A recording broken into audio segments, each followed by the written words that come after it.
Welcome, fellow armchair generals. This is Gamer 1745. I know you already knew all that, but hey, I gotta say it.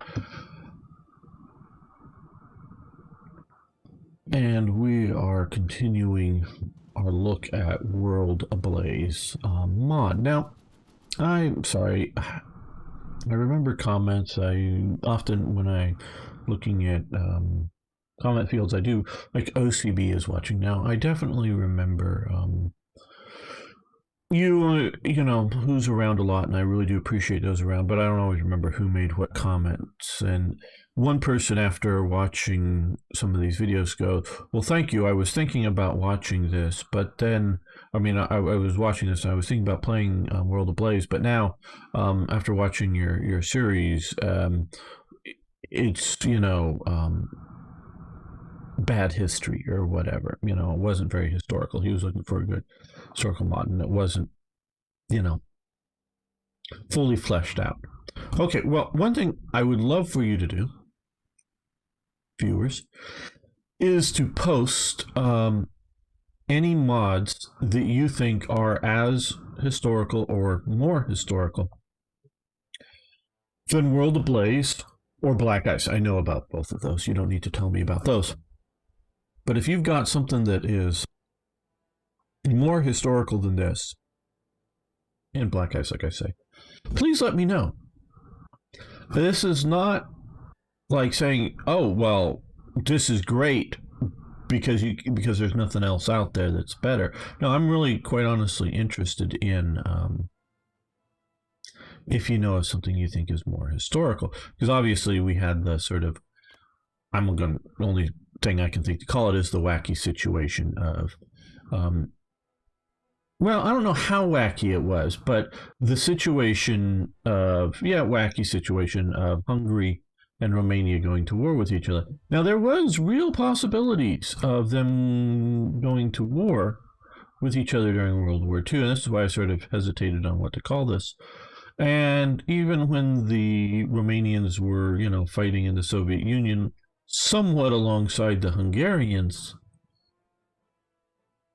there was still sort of a, because they've lost a lot of their, territory, there was still sort of a, an army at home. Now, there's an army at home in all cases in all these countries, real, not just, a few garrison troops and training commands. Armies don't put all their soldiers off to go fight at the front lines because shit happens. Could be an internal uprising, could be an invasion. It could be your army that's marching. I'm talking 18th century. Napoleonic Wars, World War II onward. No, I like Hoi 4, so I won't comment on Hoi 4. Yeah. Oh, I understand OCB about this and Hoi 4, and sort of gets at the point that OCB is making here. World War II, World War One. We'll call it the expeditionary army, the army that's going out and fighting the enemy. It can be destroyed, whether completely, surrounded and completely destroyed, or just simply mangled bad enough that it's marching with what it can home. You need a backup plan, even if it's not a great backup plan. And like what happened in 1941, leading up to the Barbarossa, there's a massive earthquake in Romania. And I actually found I found the news articles in the American newspapers about it, and so I made an event covering it, in which the articles talk about how the German troops that were, because this was written before Barbarossa, were there to defend, protect, because Romania had lost these two provinces here to the Soviet Union and whatever else. Some German divisions that were there, obviously we know today that they were getting ready for Barbarossa, turned into a I don't know if a search and rescue type, support This is sort of in this sort of area where the main earthquake hit. Disaster relief unit, along with Romanian army units and whatnot, but the Germans helped out very much so. So, shit happens, and you need your armies at home. So I don't know how much it was of just simply the army that's still at home versus units that were really worried about being stabbed in the back by Hungary while the main army is out fighting the Soviet Union. But that was presented that way. And so, but what was wacky about this, and so the wacky part stands, even though, like I'm saying right now, that we could have seen a Hungarian Romanian war. You're not going to have that when Romania is in the Axis alongside Germany. Even if Hungary was not in the Axis, you're not going to see Hungary going, oh yeah, the Germans have a strong defensive military alignment with Romania, and they're sitting all around us. Oh, and yeah, Italy's in on it and whatnot. They're not going to be picking a war with Romania over Transylvania. That just ain't going to happen. I defy anybody to really argue it seriously that that's going to happen. I guess, and I'm sitting here thinking about it, the only thing I can think of is somehow if Hungary has gone communist and is aligned to the Soviet Union, that it's going to be kicking off a general war with the Soviet Union or something. It ain't going to happen. So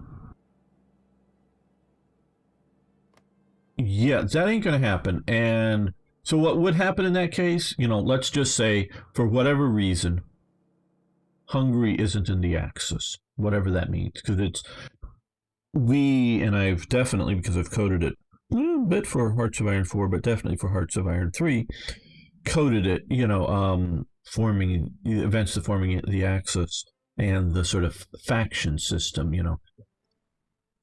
Is Bulgaria in the German faction, in the National Socialist faction? Is Finland? Good questions. Hey, Arno. OCB. Is Finland in the Axis in World War II? A bit of a rough start to getting streaming, but going well. Arno? Is Bulgaria in the Axis in World War II? What are your thoughts, viewers later? Because I'm going to talk about it. I don't know if I have a hard and fast agreement on or statement on it, but is it, because we use these, factions and alignments for, game purposes, but is it? Keeping in mind, Finland is in what it considers the continuation war with, you didn't see my air quotes, with the Soviet Union, and yes, is allowing German soldiers to fight on its front, but Bulgaria was at war with the opposite OCB. They weren't at war with the Russians, but they only were sort of, I guess, somewhat at war when Russia invades it. But it's like trying to no, we're sort of like giving up here. Don't invade. But the Soviets just keep on coming. Not that they were so violent. And hello, Alejandro. Yes, you have your opinions. I don't know that they're better than mine, but cool. So, Bulgaria is at war with the West, mostly because it wants this bit of Greece, particularly, in which it had at one time. Didn't, at least not modern Bulgaria, to the best of my knowledge, never really had this territory that was sort of Serbian or whatever, is breaking up from the Ottoman Empire. Invade the Soviets. Well, we're going to be eventually, most assuredly, but I don't know how quickly we will be. So, Bulgaria is at war with the West. Does very little fighting. I mean, it's mostly occupying territory, sometimes outside of its claimed territory, but mostly not doing much fighting. I mean, it really, to the best of my knowledge, really doesn't do much in the invasion of Greece, and any really significant things in the invasion of Yugoslavia, and then it really doesn't do much. It protects the Jews, largely, not entirely, but at least the ones that are acknowledged Bulgarian citizens from Nazi deportation. Some of the more recently occupied territory, not so much. So they don't have like a perfect. Hey, Toy Jet. So and they're sort of fight. Their limited amount of fighters are sort of intercepting bombers to some degree, flying up to Ploesti whether from Italy or down here. But yeah, they're not doing much in the war. And Finland, who's not at war voluntarily with anybody in the West. I don't know if Britain declares war on them or anything, but the U.S. does not. So they're not at war with the U.S. And they're in their continuation war with the Soviets. And at some point, they negotiated peace terms going back to the border before the start of the continuation war. So, are they in the Axis? And I know we're talking about historical mods here. I think that territory was part of Bulgaria after the Balkans War. It very well could be Alejandro. I'm not sure about what is sort of modern day, quote unquote, Macedonia, but that just where I definitely know at least some of this. I don't know if it quite goes over to here. My impression is that it's more just like these 3 or maybe 4 provinces. I'm really not sure about that. Again, I'm going off memory and not looking at any maps, so please. Only at war with Finland. I mean, with the Soviets, Finland was. Yeah, that's the one I knew, but I didn't know if any of the other powers declared war against Finland. So,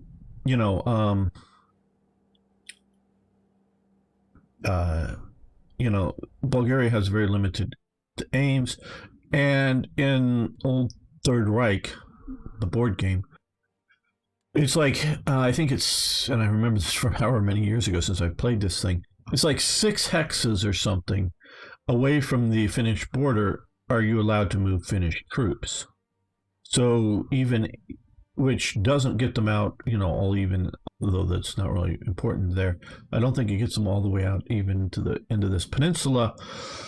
And would allow them to, and Finland did not. And this really, I don't know if this changed the outcome of the war with the Soviets, but Finland would not attack outside of this territory historically. So it never attacked Leningrad. I mean, its troops sat there and forced the Soviets to maintain defenses, but it would not assault Leningrad. So, it definitely moved a little bit more. I don't know if it would have taken Murmansk if they had been able to. But I know there was a lot more difficulty up there, but I know they weren't pushing, really pushing on Leningrad. And so now with the, Hearts of Iron and other games, Strategic Command, War Plan, Finnish troops and Bulgarian troops can go anywhere you want to send them. So when a nation comes into the faction, which we call the tripartite pact, the Axis, whatever, they're sort of in it. And of course, with this game, with this sort of multiple wars, which is trying to address, because Toy Jet's here from our co-op game, and very much I was trying to keep allies like Hungary and Romania out of the war that Germany's having with Japan. Yeah, that's going way crazy. And this is going to be labeled as a special episode because I'm taking a long time talking about it, not because I think it's important to talk about game design and game development and mod development here. Really sort of wacky results, trying to keep them out of that war so that they focus on fighting the Soviet Union and not fighting Japan.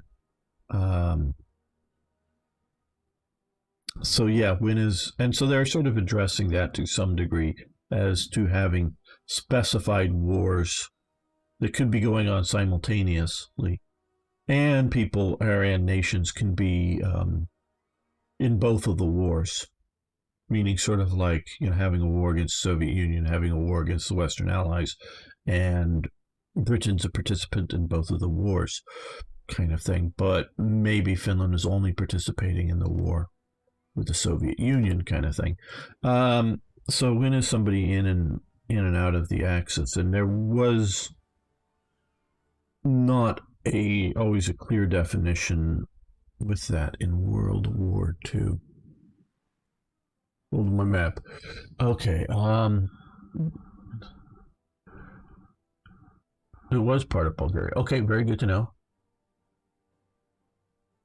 Bring it on. What are we gonna? Folk Winds, mainstream.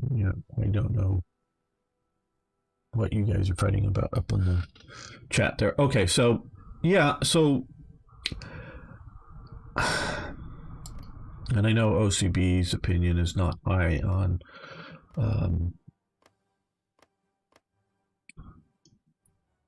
Hearts of Iron 4. Now,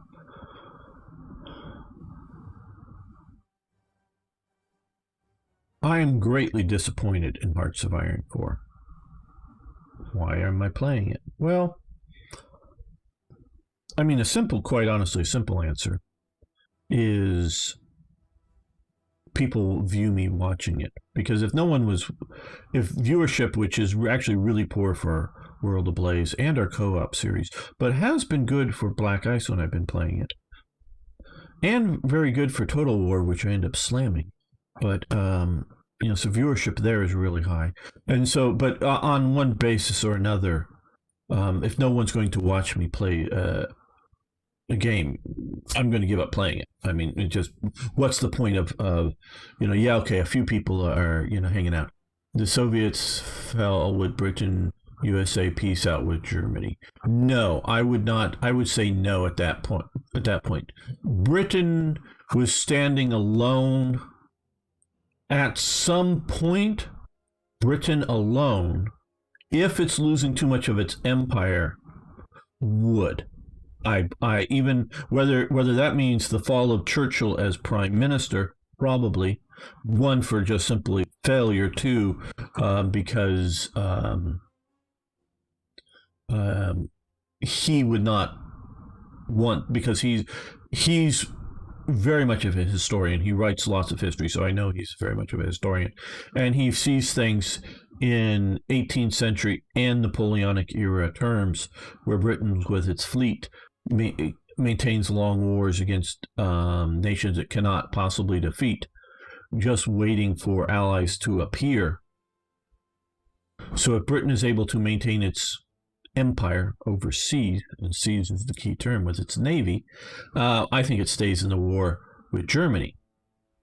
But if they're losing Suez, if Iraq is invaded, if Japan is able to, because they get Burma, but they never even try to push into India, just because there is basically no infrastructure linking these two countries. So it functionally, to invade India, to invade Assam, which is this part of, see, it even says it here, Assam, unless East Bengal, Assam, to invade Assam from Burma, or to invade Assam and whatnot, in any strength, you have to come up the rivers here. There was no railway connections. There is functionally no permanently functioning roads, meaning there might be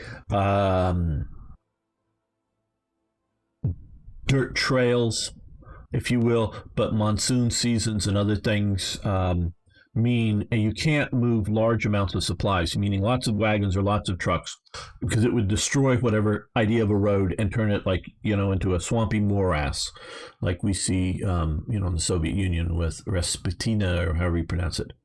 War exhaustion would be, and depends on how much bombing. Hey, Uncharted, how you doing? Are we doing Sea Lion today? Probably not. I don't think we're ready for that. Just talking mod designs in the game, and Uncharted, who is the primary developer for this mod, one of the recent comments on one of the episodes I put up was, "I'm so glad I've watched your series. I was considering playing World Ablaze, but after watching, series, it's sees that it's I'm paraphrasing here because I don't get it. Not very historical, and I'm going to use the term half-assed, or not well done, and my question, and this is going to end up being a special episode. Is, do you know of a more historical mod? And yes, it's mainly done by one person, and who is continually trying to improve it, so it isn't, solid or 100% done. So, and we're sort of been talking about the wackiness of independent Hungary attacking Axis ally Romania and starting a stupid war, and that just cannot be excused as being anywhere near reality. And so my question to the viewers for this episode is, can you, other than World Ablaze and Black Ice, can you point to a more historical mod, or as historical a mod out there? Please let me know. I want to know. Gang recommends me to do the unbelievable and make the automod reduce fatigue. Oh, wow. How interesting. And I hope it isn't just me convincing it. I hope I'm presenting the historical facts. And that convinces you on those. But so yeah, this is wacky. And I know from comments that Uncharted really didn't think that this should happen, this, results of this, having this war. So, and this is this whole talk, is it's very hard to mod things and try to predict all the possibilities, what the AI is going to do, what human players are going to do unexpectedly, and how that might lead into things. So I'm not blaming Uncharted for this war, like some people may be. I'm seeing it as an unfortunate side effect of things, and hopefully they will continue to be worked on to not. You said, so I approve, just like what. Yeah, and I did. Thank you, Uncharted, and I did make sure that I used the legacy version to start this because we're still on 5.6. So I did get that one right this morning. Yes, and I know Uncharted is trying to do the most historical possible mod. So see, this is this is important. Is why I'm looking at this mod, and I think it deserves a lot more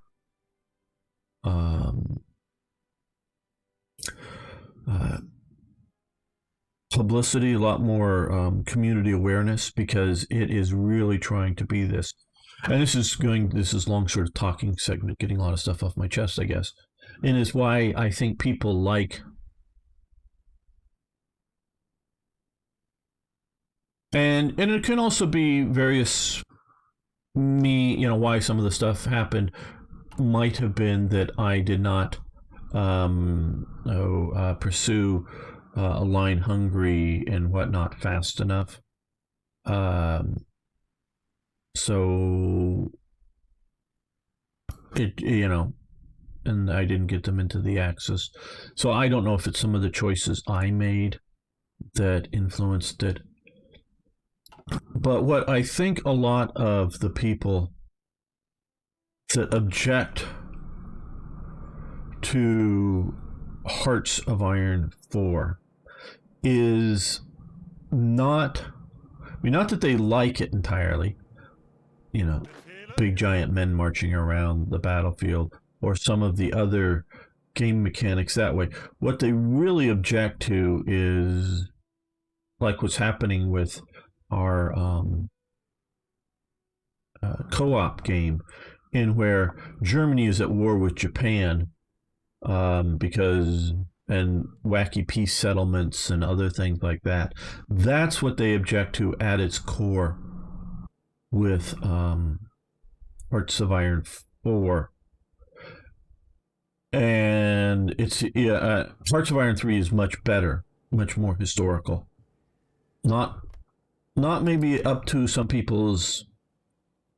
And some people, in my opinion, is too rigid, because as those of you who were here, but talking about how I do think that Hungary and Romania very well could have gone to war in this period, but not, as I said, not when Romania is a member of the Axis.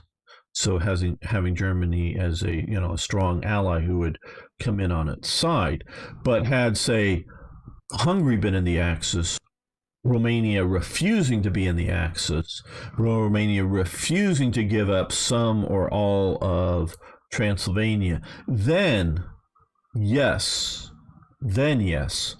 I could see. Not saying it's likely or for sure would happen, but I could see that as a reasonable outcome of those going to war with each other at this time period, because we see not so much, it's not a declared public declaration of war, but we see Hungary attacking Czechoslovakia. I'm using that term specifically after the Sudetenland is taken away from Czechoslovakia. It basically invades and takes this territory, which I've covered in some events. And so now it's like, I think less than 60 people died total, both sides, and any civilians get attacked. And so it's just sort of a minor fighting, skirmish warfare going on, that Germany sort of steps in and sort of forces Czechoslovakia to formally give up basically this slice of land right along the border, which did have a real mixed population as to whether it was mostly Slovak as opposed to Czech, or Magyar or Hungarian, however you want to say it. So from the population standpoint, it was disputed territory. And of course, Poland grabs off this bit of territory a bit later. But so, and if not quite all of this, some of the border, they grab some of the border here. They later grab, with the breakup of Czechoslovakia, Hungary grabs these mountains, the Carpathians. So you definitely see real fighting. I mean, it was minor skirmishes, but it was real fighting, and military soldiers coming across borders during this time period by Hungary. And so that can be a very real thing. So, I could see a Hungarian-Romanian war, but not when Romania is in the Axis. Please give us a stream of. Oh yes, thank you, Arno. Take a big chunk of Romania, if that. Yeah, that's sort of what they've already grabbed up this at the time. This hasn't happened, maybe because they're in the Axis already, which is a reasonable thing, but still, these two provinces here. back to Bulgaria, which they had been before World War One started. So, we can definitely see Bulgaria probably would have moved in and to try to, maybe not necessarily, well, maybe try to get Bucharest. I don't know. You would definitely, well, with the Ribbentrop-Molotov Pact in place, and quite honestly, I know for a fact, Estonia and Latvia, not Lithuania, but Estonia and Latvia and Finland were in the Soviet sphere. I don't know the details of what was dealing with Romania as part of that, and whether, Ploiești, Bucharest would have been considered in the German sphere, and, sort of in having Hungary as their sort of proxy. If the Soviets would have come across this border, I have a feeling they would not without German permission. Not just a feeling. Always note my language whenever I'm talking about things. Sometimes, I know things, sometimes I think things, sometimes I feel things. Always note that. Because if I don't know, I'm going off of my thoughts or my feelings.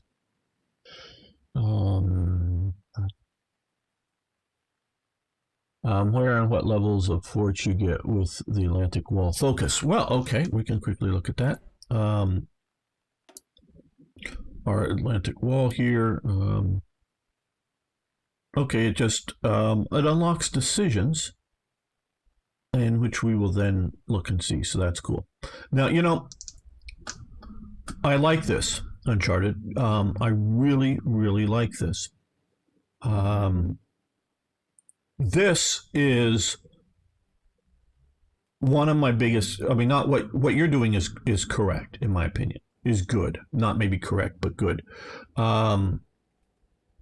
Is that what I dislike about Hearts of Iron 4 is press button, wait 70 days, because they have shortened a few national focuses, but basically wait 70 days and get result.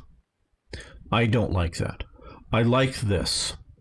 This is good. It's giving me decisions, either decisions or a pop-up event, which you still can do, I believe. I haven't gone and coded anything recently, for this.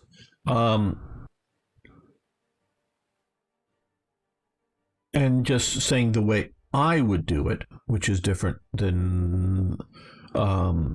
I'm not saying there's a right way and wrong way. What I'm saying is the way I would make this setup is have, decisions or events that would start building the Atlantic Wall. It would take, from the decision time to start building it, it would take time. And then you would get a level of fortifications and I sort of appreciate it. It's in regions. Is you get your levels of fortifications with costs, to have costs to doing it, and then have follow-on events or decisions to upgrade, make stronger the Atlantic Wall, because the mere fact that you throw up some fortifications, quickly, let's say 6 months, okay, do you continue for another year, another 2 years, continually, and into what level are you strengthening it? That is the way, because it was explained to me by Podcat, the main dev for Hearts of Iron 4. Unlike using, because they didn't have the decisions back then even, and I was sort of arguing for decisions and more events, he goes, well, this is for players to figure out. Now, this is, of course, a lot more complicated than what they've developed. But if they go, oh, well, I want to build the Atlantic Wall, well, they can look up this chain of events, what it takes to get there. Now, I don't know, that it, meaning, how, well, and there is the bypass mechanic, of course, that bypasses things. So if this gets bypassed, that's fine, of course. But I'm just looking at, if for somehow you're at war with France and conquer France and own France, and then, well, what if you're not? Okay, yeah, and this is the problem with this type of things, these type of things. You have bases in France required, and Uncharted. Hello, Flump Sonsensa. I'm sorry, I'm butchering that, I'm sure.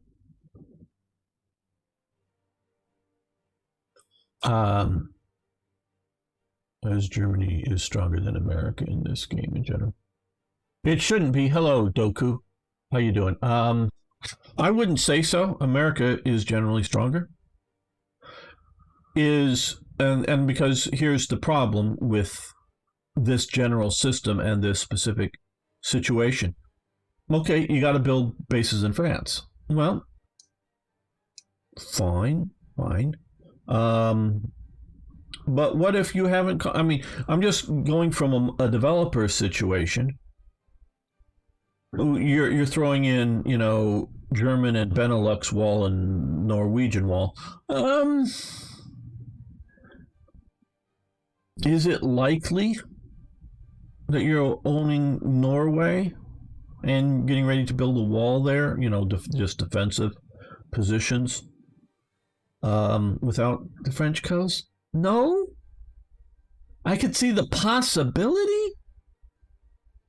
The likelihood, no.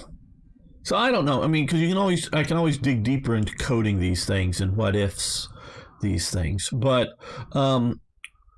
yeah, I'm not. This isn't a complaint or should be done different. I do like the wave and the shield. Uncharted has made a lot of these, if not all of the unique ones. I just don't know if somebody's contributed some. I do like the icon for that. I don't have a real problem with it. But so the idea is if you want to do, if you want to get to approach Turkey, I could argue, I don't know why alliance with Finland is required to approach Turkey. And you can just throw national focuses off somewhere that aren't, would have conditions like you're not at war with Turkey, you are at war with the Soviet Union, whatever, and just have a national focus somewhere that doesn't require specific chain to get there. That would be just because I'm looking here now and I don't see a single thing, and I could be wrong, single thing that is not part of the chain other than, of course, these, generic can let them run at any time, national focuses. I could see an approach just I don't know why it's tied to these two Scandinavian or Nordic or whatever, however you want it, because I don't know how you want to classify Finland, is to approach Turkey. You could approach Turkey while you're at peace with Germany. Absolutely. But I wouldn't have them actually get into an alliance unless particular conditions are met. But yeah, I could easily just see, sticking off, in an area that people would be able to find them because they're looking for, political decisions that just have conditions for a national focus, but don't have, you got to do a bunch, get down there. But so the idea is if you want to get to the Ribbentrop-Molotov Pact, you have a path to get there. And I like that. That is what I like. Then I like the idea that, like this Atlantic Wall, it opens up decisions. I like it a lot. That it opens up decisions that then you have to decide on if you want to do them. They may happen in stages and all of that. So I really, really like that. And yeah, trust me, I'm not here to. Oh, Henry. Let me get cores for Alsace, Lorraine, and Northern / Yes, I think we're talking about Cores are an interesting concept here in this game. Um, generally speaking,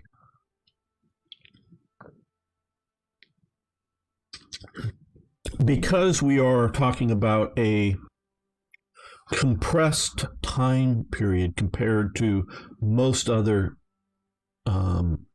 paradox strategy games. We don't want to have conquer instant control. In most cases, you do have situations where here's Luxembourg. You do have Luxembourg. Luxembourg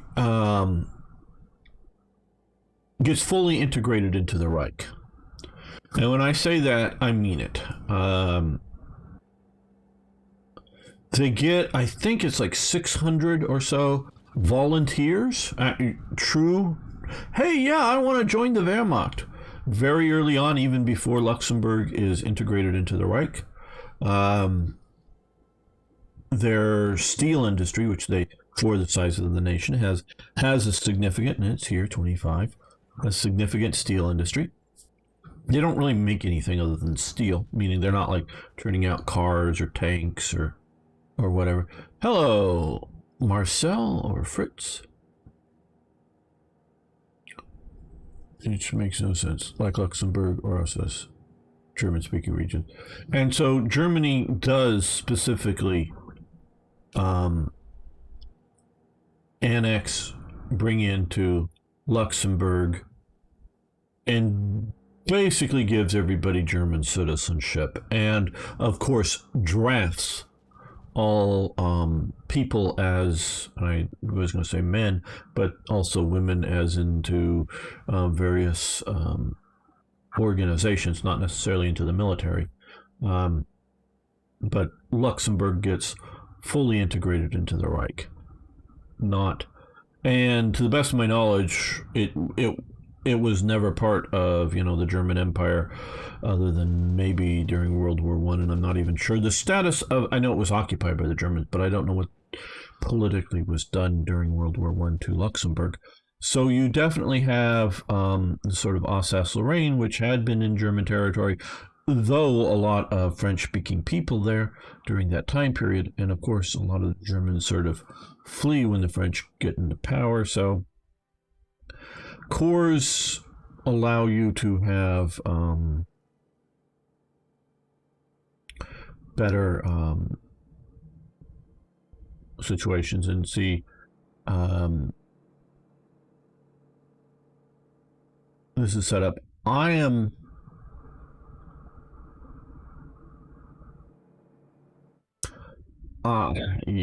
This I don't agree with. This I very much agree with. This is done right in that it's its own thing.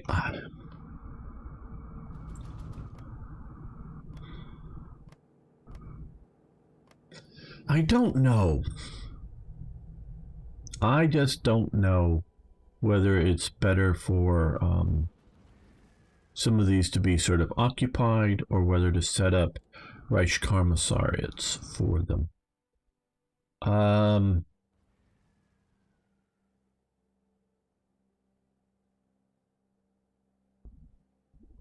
Because, and I know this is going, I hope it's interesting. And I'm looking at, because in the East, or I mean the West, they're generally not called Reich commissariat. It's mostly used in the East, but if you're just needing a generic term. What you find in, say, Ukraine, Reich commissariat, the Baltic states, Reich commissariats, a fully, or a government set up by the Germans that only may include individuals that were part of the former Soviet governance of it, and mostly the Baltic states not, that set up a government that is supposed to be internally run by locals, with local police and minor military capabilities. So these are, if you will, collaborationist states or future independent or future puppet states in the East here. Okay. So you have the Schutzmannschaft, which, they are a paramilitary type group, can be categorized as, internal. They're internal security, shall we say. But they're internal security with machine guns, in that they're ready to fight partisans, but they're not ready to go fight on the front line. Now, they end up either being disbanded and the personnel moved into other units, or simply those units end up fighting on the front lines because, hey, they're losing and the Soviets are pushing west. But in, say, the Netherlands and Belgium, you have a different situation. You have a hostile government continuing to run and operate, which are often, maybe most often, staying away from any sort of anti-partisan fight. So if, there's partisans over in that building, the policeman's going to go, the local Dutch policeman, really now? I hadn't noticed. Oh, the Germans are here to fight them. Okay, you can go fight the partisans.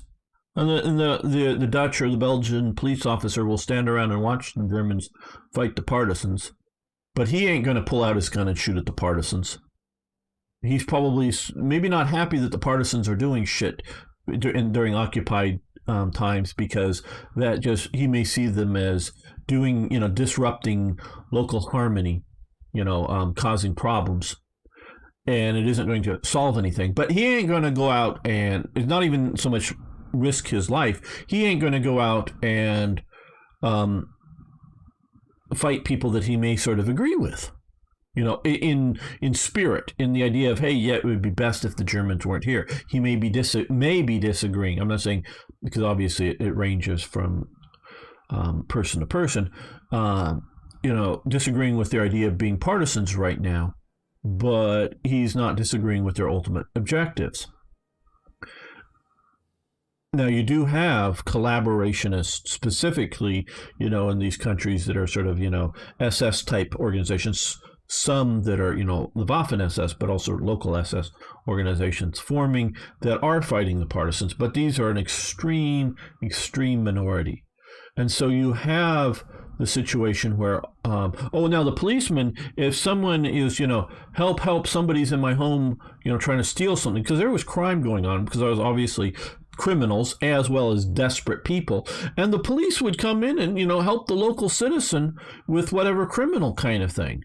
Interesting case, there was and I'm not, because I just don't like going into the subject, but there was a serial killer who was a Frenchman, a doctor, if I remember correctly, who killed, 100 or more people. Weird situation in France during this time. And it was a weird serial killer thing going on. But, so the police would like to deal with, one of the reasons he was sort of able to do, because he was disappearing his victims. People weren't sure that these disappeared people, whether the Germans had taken them for some reason, that they might have been thought of as, collaborationists or whatever. So people were disappearing and maybe being reported as, hey, my wife didn't come home or something. Well, the local French police are not sure, okay, your wife is missing. We don't know what happened to her. The Germans may have took her, kind of thing. We don't know. We'll make inquiries, but, so it sort of gotten hidden in the war. But so you have a non-cooperative, shall we say, or minimally cooperative would be the best term, political and enforcement apparatus in these regions. So you have, in essence, German military direct occupation necessary. I'm thinking primarily here in, Bena without the Lux. So I don't know that Reich Commissariats, as my understanding as the game mechanic, is appropriate here, appropriate in the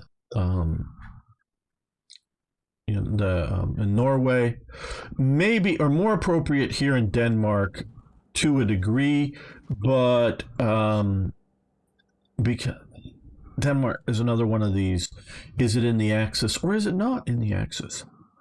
I don't think formally declares war on the Soviet Union, but joins the second anti-Comintern pact and sends troops to go fight in the Soviet Union that end up being sort of forced into the SS, the Waffen-SS, or whatever you want to call it. But yeah, are they in the Axis or not? Or are they with the Allies or not?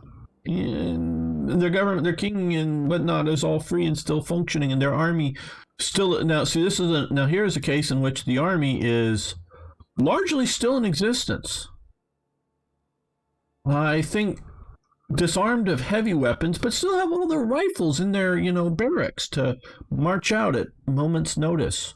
But they're not, and some barracks I do believe are taken over by the Germans. So, but it's largely the army still there. So you could argue the Reichskommissariat under sort of special rules for Denmark, and so I don't know that.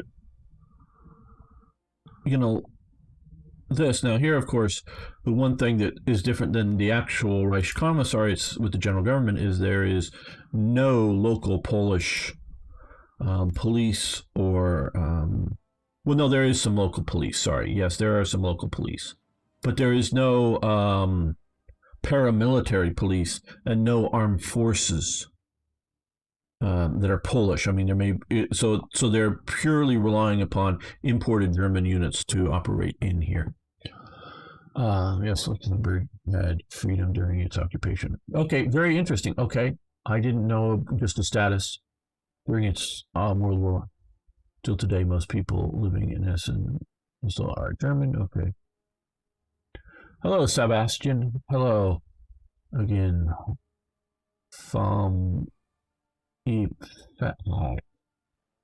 Sonsensa. I think I'm going to stay with Sonsensa because I can maybe pronounce that halfway. So yeah, I'm not, because we are limited, and I do understand with game mechanics.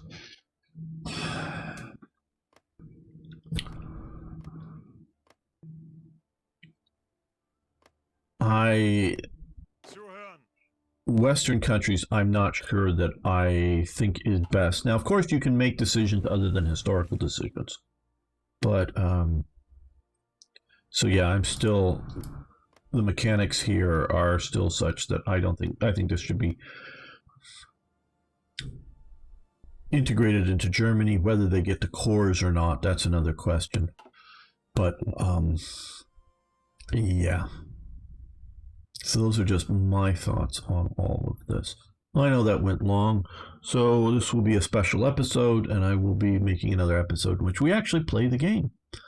I'm sorry, everyone. I know I just sometimes get to where I want to talk about things in game development and history and whatnot. So thanks, everyone, for putting up with all of this, if you made it this far.